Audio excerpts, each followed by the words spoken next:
भिवंडी निजामपुर में प्रस्तावित विकास आराखड़े को लेकर धार्मिक स्थल बचाव समन्वय समिति ने चेतावनी दी है कि यदि कल्याण रोड के मंदिर, मस्जिद, दरगाह, कब्रिस्तान और बाबा साहेब अम्बेडकर स्मारक को डीपी से बाहर रखने का लिखित आदेश अगले 10 दिनों में नहीं मिला तो आंदोलन फिर से शुरू होगा। समिति ने कहा कि पिछले 10 वर्षों से इस मुद्दे पर संवैधानिक लड़ाई चल रही है। मुख्यमंत्री फडणवीस और उप मुख्यमंत्री शिंदे के पहल के भूमिगत मेट्रो निर्णय से कई नागरिकों और धार्मिक स्थलों को सुरक्षा मिली थी, लेकिन नई डीपी में सड़क चौड़ीकरण का प्रावधान रखा गया है। समिति ने स्पष्ट किया कि केवल मौखिक आश्वासन पर्याप्त नहीं है, लिखित आदेश नहीं मिलने पर आंदोलन जारी रहेगा। हम लोगों ने जो पत्रकार परिषद बुलाई है वो इसलिए बुलाई हुई है कि आप लोगों ने सुना होगा 13 सितंबर, ये अभी सितंबर का महीना चल रहा है ना, सितंबर जी, रईस शेख साहब ने म्युनिसिपल कमिश्नर से मिलके उन्होंने इस कल्याण रोड का मुद्दे को रखा। इसमें जो धार्मिक स्थल है, मंदिर है, मस्जिद है, कब्रिस्तान है और बुद्ध स्मारक है बाबा साहब अम्बेडकर का, उसके ताल्लुक से बात की और म्युनिसिपल कमिश्नर साहब ने इस बात का आश्वासन दिया कि हम ये धार्मिक जितने भी स्थल है इन सबको बचाएंगे, ये रोड वाइंडिंग में शामिल नहीं किए जाएंगे।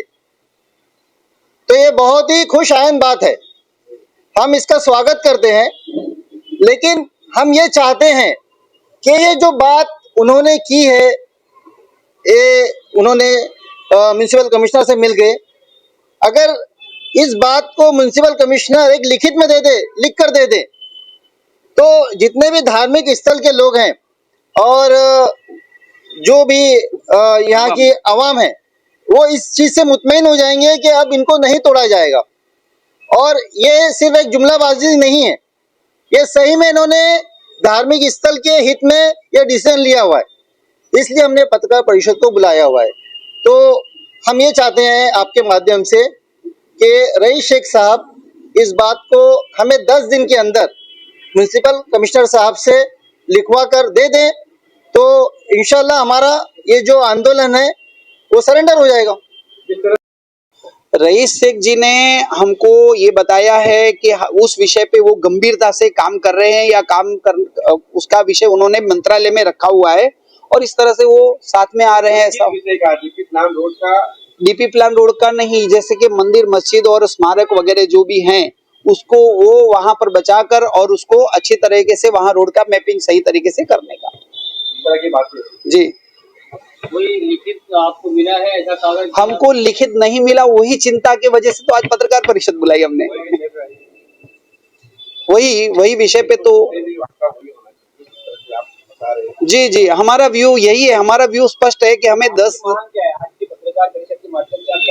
हमारी मांग ये है कि 10 दिनों के अंदर में जो म्युनिसिपल कमिश्नर के द्वारा लिखित रूप से हम लोगों को जानकारी दी जाए कि इस तरह से यहाँ पर ये मसला यहाँ पर इस तरह से है और इस तरह से ये हल किया जाएगा और इस तरह से बनाया जाएगा। जो कल्याण रोड संघर्ष समिति जो है ये 2016 से कल्याण रोड का नेतृत्व कर रही है, इसलिए कर रही है, इनका कोई जाती मफाद नहीं है, जाती मकसद नहीं है, ये सिर्फ ये चाह रहे हैं कि यहाँ के जो धार्मिक स्थल हैं वो जो डीपी प्लान जो 2016 में आया था उसको उन्होंने रद्द करवा कर उसको खत्म करवाया था और क्या बोलते हैं इसको कि लोगों के हित में काम किया था इन्होंने। अब ये जो व्यापारी संघ है ये अपना क्या बोलते था जी, संघर्ष समिति कल्याण रोड, हाँ, इन्होंने बहुत धार्मिक स्थल के हित में काम किया है, मंदिर मस्जिद के हित में काम किया है, कब्रिस्तान के हित में किया है, बुद्ध स्मारक के। रईस शेख पर जो आरोप लगा रहे हैं वो सत्य है कि नहीं, आपको क्या लगता है? अभी ये बताइए कि आमदार ने जो कमिश्नर से लेके जो बातचीत की है तो आप उसके ऊपर भरोसा है या नहीं है? तो मैं क्या कह रहा हूँ, हमको लिखित में चाहिए ना वो चीज, भरोसा नहीं है इसलिए तो हम लोग चाह रहे हैं कि वो लिखित में मिल जाए, हमको लिखित में मिल जाएगा तो हमको भरोसा हो जाएगा।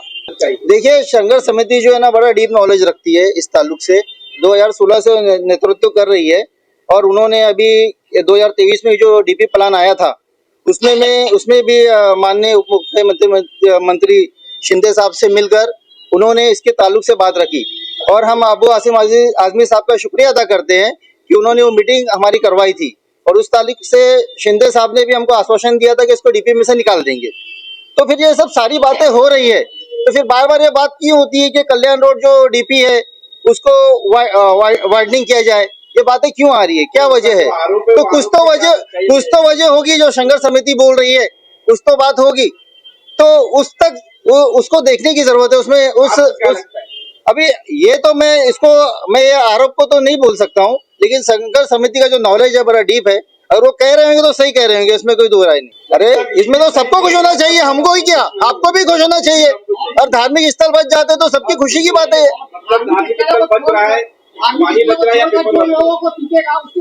एक मिनट, आप क्या बोले पहले? धार्मिक स्थल जो बच रहा है वो पेपर वर्क पे है या फिर जुमलेबाजी? अरे मैं तो वही पहले कहा ना कि वो अगर लिखित में 10 दिन के अंदर हमको मिल जाता है तो ये जुमलेबाजी नहीं रहेगी। धार्मिक स्थलों को तो आपने बचा लिया या बच गया, किसने बचाया?